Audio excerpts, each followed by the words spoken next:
In today's video, we're going to be breaking down a whole lot of new F-16 combat footage. The first incident involves a Taliban mortar team getting obliterated by multiple bombing runs, followed by strafing runs from the F-16's 20mm cannon. The second incident we'll be covering shows an F-16 dropping multiple 2,000-pound JDAM bombs on Taliban dirtbags, literally sending them flying through the air, and I even have some surprise bonus footage just for those of you who watch all the way to the end of the video.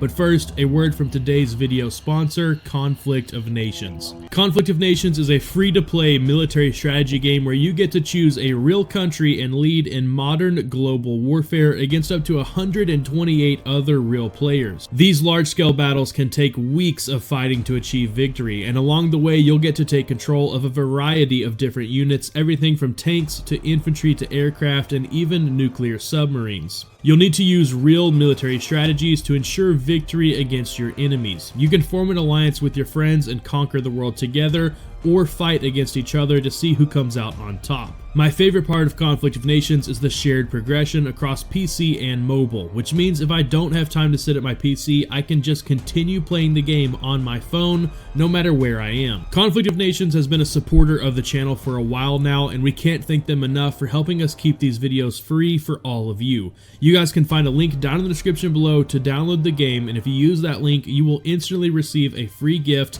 of 13,000 gold coins and 1 month of free premium subscription. But it's only good for 30 days, so get down there and claim your gift. But now, let's get back to the video. May 2nd, 2011, a small team of American Special Operations soldiers were ambushed by more than 100 Taliban fighters. The American soldiers were pinned down in a small village, taking small arms, RPG, and mortar fire from an elevated position. It was a very dark night, and even with night vision, the operators were having a difficult time pinpointing the enemy's location. It was a horrible situation to be in, and the small team of American operators suffered multiple casualties from heavy mortar fire. Fortunately, Captain John Caldwell was already airborne in his F-16 Fighting Falcon and was now racing towards their position. As soon as he arrived over the dark target location, the flash from the enemy's mortar fire gave their position away, allowing the F-16 pilot to get straight to work. He quickly dispatched another F-16 in the area to drop a bomb on the Taliban forces.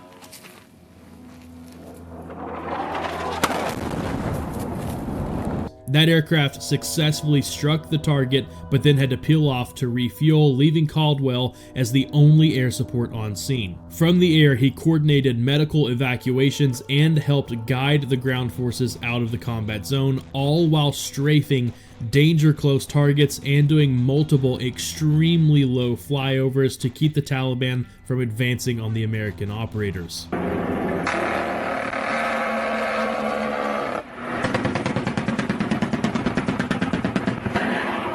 Caldwell killed dozens of Taliban fighters that night and saved a lot of American lives. Unfortunately, 6 American soldiers lost their lives that day, but it certainly would have been a lot worse if not for Caldwell's heroic actions. For his actions, he was awarded the Distinguished Flying Cross. On April 17, 2017, 2 F-16s and an AC-130 gunship were already in the air nearby and immediately responded to the Rangers' calls for help.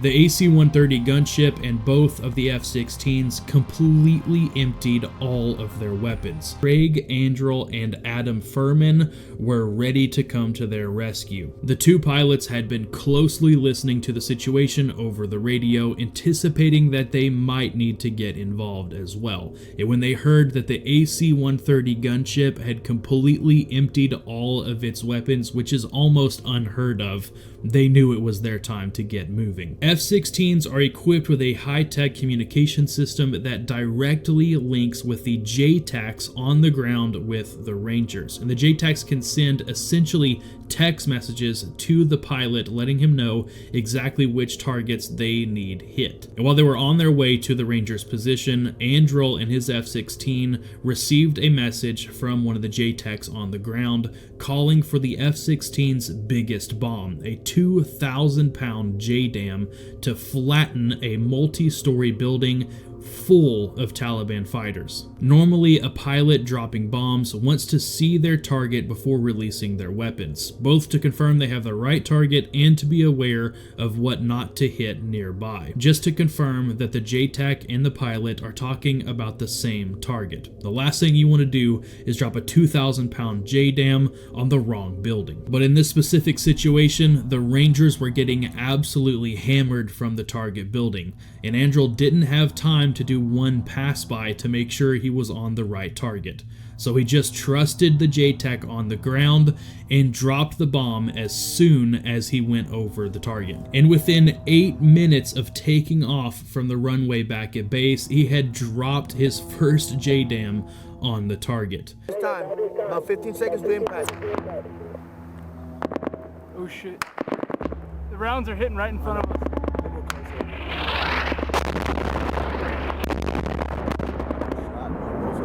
And immediately he heard over the radio, "Good hits, good hits." The target building was completely flattened along with all the terrorists hiding inside. And from that point on, the F-16s just kept doing pass after pass after pass.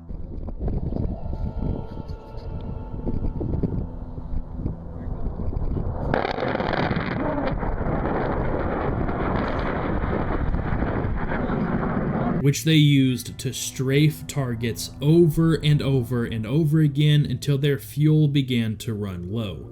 While on these types of missions, the F-16s refueled one at a time, one sprinting away to gas up from a nearby tanker, while the second stayed overhead to protect the Rangers. They decided that Andrel would be the first to peel off and go refuel at a nearby tanker. But while he was approaching the tanker, a thought occurred to him. Even with more gas, he'd have no more bombs to drop. But the spare F-16 back at base was fully loaded. So he quickly radioed back to base to make sure the spare jet was available.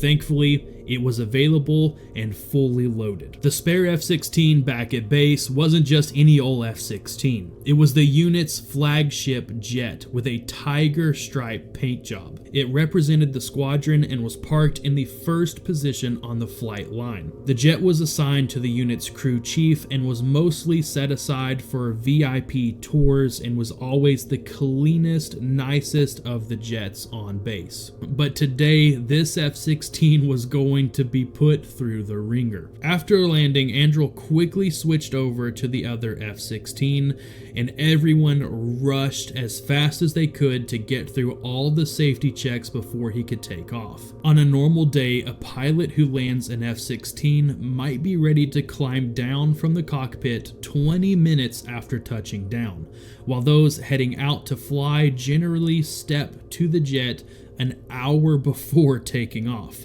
From touchdown to wheels up, Andrel was on the ground at Bagram Base for just 30 Bombs away.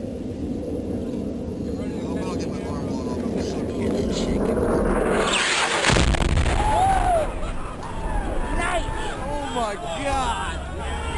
That shit was a fucking bomb.